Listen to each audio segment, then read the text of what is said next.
আল্লাহর কুদরতে হাত কথা বলবে, হে মালিক, এই হাত দিয়া মা বাবার কল্যাণে কাজ করবে, করে নাই, বরং এই হাতের দ্বারা মানুষের উপরে জুলুম করেছে, কলমটা উল্টা দিকে ব্যবহার করেছে। চোখ বলবে, হে মালিক, এই চক্ষু দিয়া মা দেখবে সওয়াব, বাবা দেখবে সওয়াব, এই চোখ দিয়া কোরআন শরীফ দেখবে সওয়াব, এই চক্ষু দিয়া বাইতুল্লাহ তাকায়া দেখবে সওয়াব, এই চক্ষু দুইটা দিয়া আলেম দেখবে সওয়াব। বান্দা বাইতুল্লাহ দেখে নাই, কোরআন দেখে নাই, বান্দা চোখ দিয়া মা বাবারে মোহাব্বতের নজরে দেখে নাই, বরং মোবাইলটা সামনে নিয়ে সারা রাত কবিরা গুনাহ কবিরা গুনাহ কবিরা গুনাহ দেখে দেখে রাত কাটিয়েছে। চোখ বলে ফেলবে। আল্লাহ এভাবে সব হিসাব নিবেন। এজন্য আল্লাহ বলেন, এই মুমিনেরা, আমি আল্লাহকে ভয় কর, হক আদায় করে ভয় করার মতো, এবং সতর্কবাণী, মুসলমান না হইয়া মরণ বরণ করবি না। দুইটা আদেশ আল্লাহ দিলেন, একটা আদেশ হলো ইতিবাচক আর একটা আদেশ নেতিবাচক। আল্লাহকে ভয় কর, মুসলমান না হইয়া মরিস না। এই দুইটা কথা আল্লাহ কোনো বেঈমানকে বলেন নাই, একমাত্র মুমিনকে বলেছেন। বেঈমানের না বলে মুমিনকে শুধু কেন বললেন? তার জবাব, জান্নাত শুধু মুমিন পাবে, কোনো বেঈমান জান্নাত পাবে না। কারা পাবে জান্নাত? কারা পাবে? মুমিনেরাও যে পাবে, বহু বেতের বাড়ির পর, সোজা না, বহু কঠিন। কে কয় জান্নাত পাওয়া সহজ? জান্নাত পাওয়া সহজ হইলে জান্নাতের টিকিট হাতে লইয়া আবু বকর সারা জীবন কাঁদলেন কেন? ওমরে ফারুক কাঁদলেন কেন? উসমান রাদিয়াল্লাহু আনহু কাঁদলেন কেন? স্বয়ং রাসূল কান্না করছেন। আম্মাজান আয়েশা কাঁদলেন কেন? আম্মাজান খাদিজা কাঁদলেন কেন? এত সোজা। আল্লাহ বুঝার তৌফিক দান করেন। সব জায়গায় বয়ান যাই চলতেছে, বুঝের অভাবেই সব এলোমেলো হয়ে আছে। তাবলীগালাদের মেহনত, পীর মাশায়েখের মেহনত, উলামায়ে আহলে হকের মেহনত, জুমার খতিবের মেহনত, হাজারো আলেম আপনাদের পেছনে সময় দিতেছে, অথচ এরপরে আমলের খাতা শূন্য। আপনাদের পিছনে সময় দিব কেন? আপনারা তো আল্লাহ মানেন, নবী মানেন, কোরআন মানেন, হাদিস মানেন, আপনাদের বয়ান করার তো কোনো প্রয়োজন ছিল না। আজকে তো বয়ান তাদেরকে করব, হিন্দুদের মন্দিরে, খ্রিস্টানদের গির্জায়, যারা আল্লাহ চিনে না, নবী চিনে না, কোরআন বুঝে না, কিন্তু তাদের সামনে যাওয়ার একটা সেকেন্ড সময় নাই। আপনাদের পেছনে সময় দিতে দিতে 12 মাস শেষ। ফজরের পরে, জোহরের পরে, আসরের পরে, মাগরিবের পরে সারা রাত বয়ান। শুধু আমি একা, হাজারো লাখো আলেম আপনাদের পেছনে মেহনত করে, অথচ আপনার আল্লাহ আমার আল্লাহ এক, আপনার নবী আমার নবী। কথা বলেন না কেন? আপনাদের কোরআন আমার কোরআন, আপনাদের ধর্ম আমার ধর্ম, আপনাদের কালেমা আমার কালেমা, আপনাদের কাবা আমার কাবা। আপনি আমি দুনিয়াতে আসছি সিস্টেম এক, বিদায় বেলা কাফনের সংখ্যা এক, পুরুষের 3টা, মহিলার 5টা, কালার হবে আলাদা। কি? মহিলাদের কালার হবে কালো, পুরুষেরটা হবে সাদা। তাবলীগওয়ালাদেরটা একরকম, যারা তাবলীগের লাইনে নাই তাদের কালার আর এক রকম। তা কি সব এক? কি কালার? কি কালার? সাদা কালার। কে ধনী, কে গরিব, কে আলেম, কে মূর্খ, কে কওমি, কে আলিয়া, কে তাবলীগ, কে চরমনাই, কোনো ভেদাভেদ নাই, সবার কাফনের কালার। তোমরা কালার লয়ে কিলেকিলি করো কেন? আমি যে কই, শয়তানে যারে ধরে কাম থুইয়া আকাম করে। তেলাওয়াতের চিন্তা নাই, নামাজের চিন্তা নাই, দরুদের চিন্তা নাই। তুমি যতক্ষণ তর্ক করবা ততক্ষণ দরুদ শরীফ পড়লে তো সওয়াব। তর্ক করে এদেশে কি সমাধান হয়েছে? একেবারে চাপাবাজি করছে, অমুখের দেখাই দিব, বহাস হবে। বাংলাদেশে বহাস কইরা কি হইছে? কিচ্ছু হয় না, দ্বন্দ্ব ছাড়া। বরং যে লাইনে আসিল হে লাইনে আরো মজবুত হয়ে গেছে। হুদা মিশা কথা কয় আমিও জিততে গেছি, অমুকে আমি, সবাই জেতার তালে আছে, কেউ ঠগে না। তুই বহস দিয়ে কি হয়েছে? তর্ক দিয়ে কিচ্ছু হয় নাই। তর্ক বাদ দাও, আমলের দিকে আগাও। কালার নিয়ে তর্ক কেন? এই কালার নিয়েও তর্ক, চিন্তা করছে কে সাদা পরলো, কে সবুজ পরলো, কে কালো পরলো, এ নিয়ে তর্ক কেন? আরে ভাই, আপনি যে কালার পারেন পরেন, আপনার নিষেধ নেই। রসুল সবুজও পরেছেন, ব্যবহার করেছেন কালো সাদা, সমস্যা কি?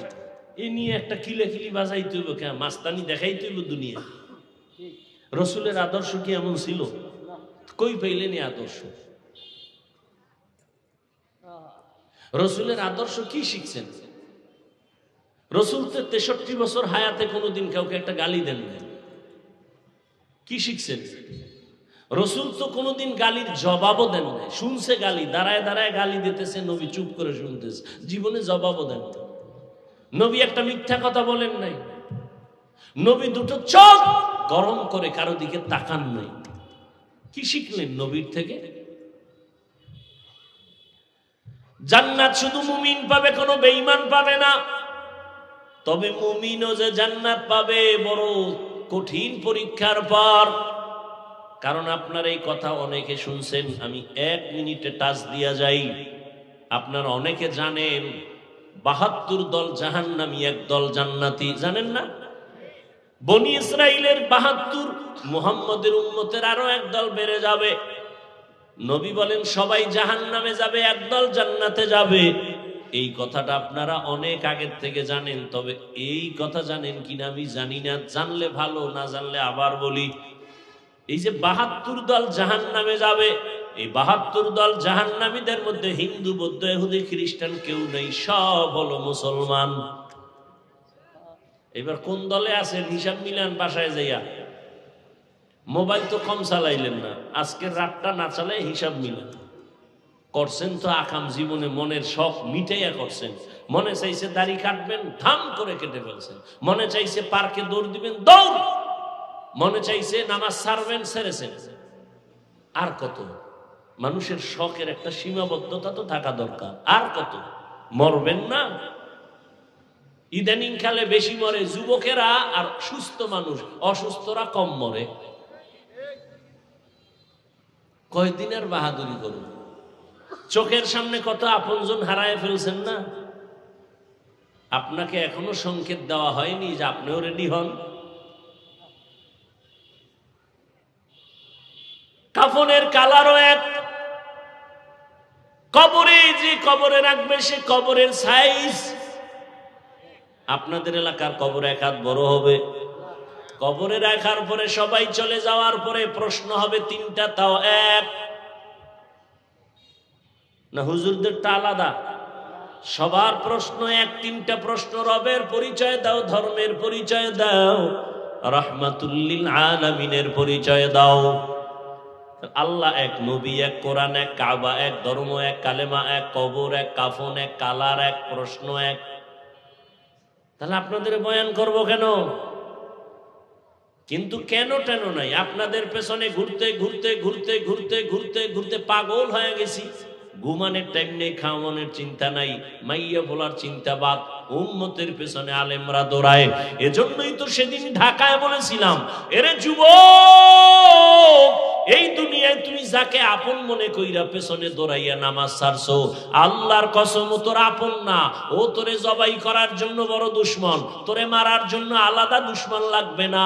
তুই যার পিছনে ঘুরো সেই তোরে মেরে ফেলবে যদি ভাগে কম পড়ে যায়। ও চান্দাবাজার ধান্দাবাজ, আল্লাহর জাতের কসম, এই দুনিয়ায় তোমার নিরেট নিঃস্বার্থ আপন একমাত্র উলামায়ে কেরাম। আলেম ছাড়া তোমার কেউ আপন নাই। দেখো না কেমনে বুঝামু, সময় খুব কম। সরকারি বেসরকারি চাকরি করে একজনে, কয় ঘন্টা টাইম চাকরির? আর তাড়াতাড়ি বলেন।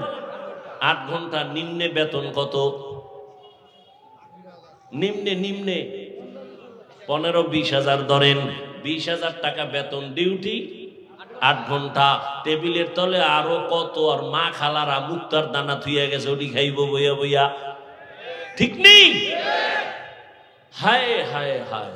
এবার বলো, ইমাম সাহেব যে মসজিদে নামাজ পড়ায় ডিউটি কয় ঘন্টা? কও। বেতন কত?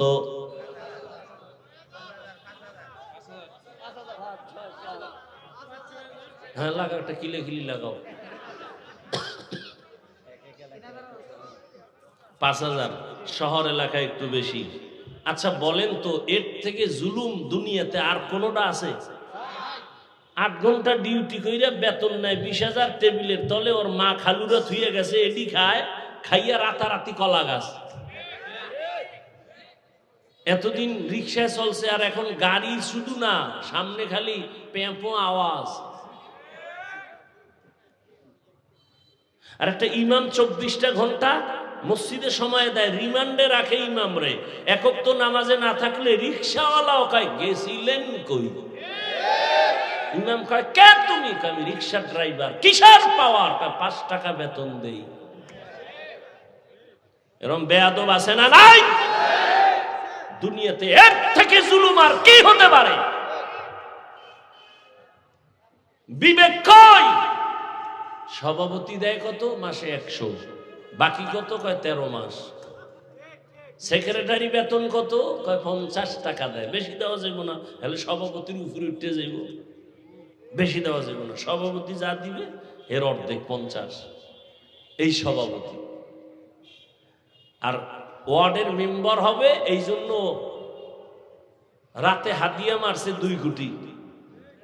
কথা হয় না? খালি একটা মেম্বারের ভোট নিবে, হইতে পারে কিনা এটার খবর নাই, খালি পটটা নিয়ে দাঁড়াইবে, এতে 2 কোটি নাই। আর ইমামের বেতন 100 টাকা, তাও ঠিক মতো দেয় না। ওই আমি এই মসজিদে নামাজ পড়াইতাম ছাত্র জীবনে, তো সেক্রেটারি ওয়াজ টস করতাম, তো টাকা টাকা তেমন আর টেনশন। মাঝে মাঝে কইতাম, ওই সেক্রেটারি সাহেব বেতন লিখবেন দেন না। কয় আমার ঘরে চাউল নাই। আমি একদিন, কি আপনি তো মসজিদের টাকা দিয়ে চাউল খান? ঠিকই আল্লাহর কুদরত। পরে শুনছি, আমি চলে আসছি অনেক পরে শুনছি, মরে গেছে মদ পান কইরা, ওই অবস্থায় মারা গেছে। এগুলো সেক্রেটারি। আল্লাহ হেদায়াত দান করুন। এই যে 5,000 টাকা দিলেন, 24 ঘন্টা রিমান্ডের মাইরে রাখলেন ইমাম রে। কোনদিন ইমাম সাহেব কারোর সাথে খারাপ ব্যবহার করছে? যখনই দোয়া করে, ইমাম সাহেব আলাদা কইরা কোনো দোয়া করে নাই যে কওমি ওয়ালারে মারো, আলিয়াওয়ালারে বাঁচাও। সবার জন্য দোয়া করে, আল্লাহ সবাইরে সুস্থ করো, দোকানওয়ালাদের ব্যবসায় বরকত দাও, কবরওয়ালাদের জান্নাত দাও। কোনদিন একটা গালিও দেয় না, কোনদিন নামাজে ঝামেলাও করে না, বরদোয়াও করে না। এজন্যই বললাম, উলামায়ে কেরাম এই জাতিকে যা দিয়েছে, দুনিয়ার কেউ জাতিকে নিঃস্বার্থভাবে তা দেয় নাই। তুমি যার পিছে ঘুরে নামাজ ছাড়ছো, সে কেমন স্বার্থপর জানোনি? স্বার্থে যদি আঘাত লাগে, দল থেকে নাম কাটবে না, কল্লা পর্যন্ত কেটে দিবে। গোপন মিটিং করবে, গোপন মিটিং করে বস কি খবর? কয় ওরে মাইনাস কর। কেন? আমার ভাগে কম পড়ে গেছে, তাড়াতাড়ি ওরে মাইনাস কর। তাহলে তোমারে মারার জন্য আলাদা শত্রু লাগবে? তোমার বন্ধু যথেষ্ট। আল্লাহ সবাইকে হেদায়াত দান করুন। বেয়াদবি ক্ষমা চাই, বারবার ক্ষমা চাই, আমার ব্যক্তিগত স্বার্থ না, আমি তোমার কল্যাণকামী, কলিজা দিয়া মহব্বত করি, না হয় এই কথা বলতাম না। সুলাইমান বিলকিসের কথা কয়ে চলে যাইতাম, কিন্তু কথা তো প্রত্যেকটা বলতেছি, কলিজা ছিদ্র হয়ে যাইতেছে, আর আমি ওর দিকে আঘাত কইরেই কথা বলতেছি। দেখিনি মানুষগুলো একটু দিনের দিকে আসে কি? আমি একবারও, এই যে বলতেছি, বয়ান করলাম প্রায় 1 ঘন্টা, আমি একবারও কি বলছি 5 করলি বড় আমার মতো? বলো, আমি কওমি মাদ্রাসার তাজা সন্তান, আমি একবারও কি বলছি যে কওমি মাদ্রাসায় যাও? কথা বল না কেন?